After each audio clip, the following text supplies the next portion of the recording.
Fraud के चंगुल में फंसे RJD MLC Mohammad Shoaib digital arrest हुए।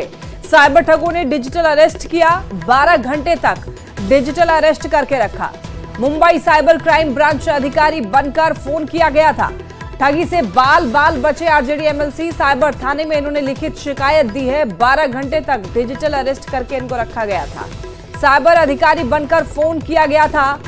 ज्यादा जानकारी देंगे न्यूज 18 संवाददाता संजय हमारे साथ जुड़ रहे हैं। संजय, देखिए यहाँ पर आरजेडी एमएलसी को डिजिटली अरेस्ट करके रखा गया था, एक बार पूरी जानकारी दीजिए फिलहाल।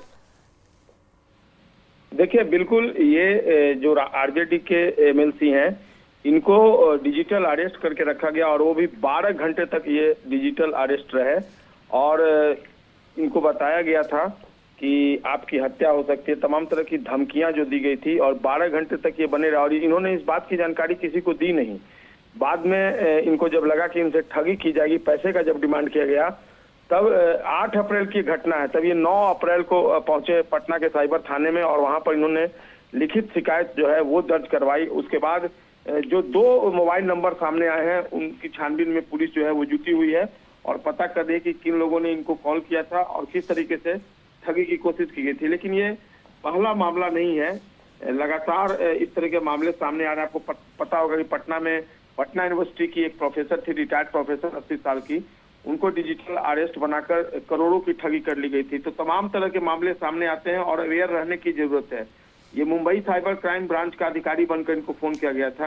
हालांकि ठगी से ये बच गए हैं, लेकिन फिलहाल पुलिस जो मोबाइल नंबर से कॉल किया गया था उसकी छानबीन में जुटी है कि किन लोग जो साइबर क्रिमिनल्स थे उनका किस तरीके का नेक्सस है और कैसे इनको ठगी इनसे करने की कोशिश की गई है। जी ठीक है, बने रहिए संजय हमारे साथ, आगे भी जुड़ेंगे आपसे। अब देखिए क्या होता है डिजिटल अरेस्ट, वो आपको बताते हैं।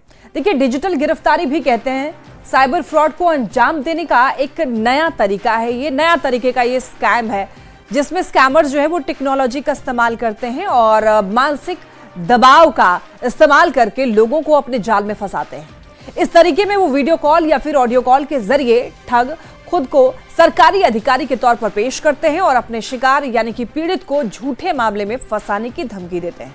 लोगों को इन पर भरोसा हो जाए इसीलिए कई बार ये ठग पुलिस स्टेशन जैसा दिखने वाला सेटअप बना करके विक्टिम को वीडियो कॉल करते हैं और वीडियो कॉल के जरिए डराते हैं, धमकाते हैं और उससे मोटी रकम वसूलने की भी कोशिश करते हैं। तो इसे कहते हैं डिजिटल अरेस्ट होना और साइबर अपराधी जो हैं वो टेक्नोलॉजी का इस्तेमाल करते हैं।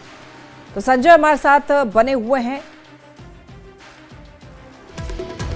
RJD MLC Mohammad Shoaib digital arrest किए गए हैं, साइबर फ्रॉड के चंगुल में फंस गए और इसके बाद उन्होंने थाने में शिकायत दी है। बताते चलें आपको, डिजिटली अरेस्ट किया इनको साइबर ठगों ने और साइबर ठग जो हैं वो इसी तरीके से जाल फंसा रहे हैं, जाल में लोगों को फंसाते हैं। जिन लोगों को समझ नहीं आता है, साइबर अपराधी जो है वो उनको अपना विक्टिम बनाते हैं। रवि एस नारायण हमारे साथ जुड़ रहे हैं फोन कॉल पे। रवि, देखिए एक मामला सामने आया है साइबर ठगी का, डिजिटल अरेस्ट का। आरजेडी एमएलसी मोहम्मद शोएब को डिजिटली अरेस्ट किया गया। इस मामले में क्या कुछ अपडेट है? क्या अब तक जो साइबर अपराधी हैं उनका कुछ पता चल पाया है, कहां से उन्होंने फोन किया? देखिए, जो जानकारी मिली है आरजेडी का जो एमएलसी हैं कारी शोएब, उन्हें डिजिटली अरेस्ट किया गया 8 तारीख को और 8 तारीख को मुंबई क्राइम ब्रांच के अधिकारी के नाम पे उनके पास फोन आया और उनसे कहा गया कि तमाम जो जानकारियां हैं वो उन्हें दें, क्योंकि कई ऐसे मामले आपके सामने दिखाई पड़ रहे हैं और जो बैंक खाते हैं उसे अवैध लेन देन की तमाम बातें जो है वो सामने निकल करके आ रही है, जिससे कारी शोएब जो है वो चौंकते हैं, लेकिन लगातार उन्हें वीडियो कॉल पर रहने को कहा जाता है। और ये आपको बता दें कि 8 तारीख को सुबह लगभग 11 बजे उनको कॉल आता है और रात के 11 बजे तक लगातार रखा जाता है। और उसी दिन जो है 8 तारीख को आरजेडी में 2 बजे से प्रेस कॉन्फ्रेंस रखी गई थी। लगातार लोग इंतजार कर रहे थे कि प्रेस कॉन्फ्रेंस होगा, लेकिन अचानक से बताया जा रहा है कि अपरिहार्य कारणों से आरजेडी की पीसी कैंसिल की जाती है। जबकि अब बातें सामने निकल करके आई है कि वहां पे उस दिन उनको डिजिटल अरेस्ट किया गया था। इसमें जो जानकारियां निकल के आई हैं उसके मुताबिक जो कारी शोएब ने पुलिस को बताया है कि उसमें उनका कैश से संबंधित उसका सारा जो बैंक डिटेल्स है, उनके पास कितना गोल्ड है, ये तमाम जो जानकारियां हैं उनसे ली गई।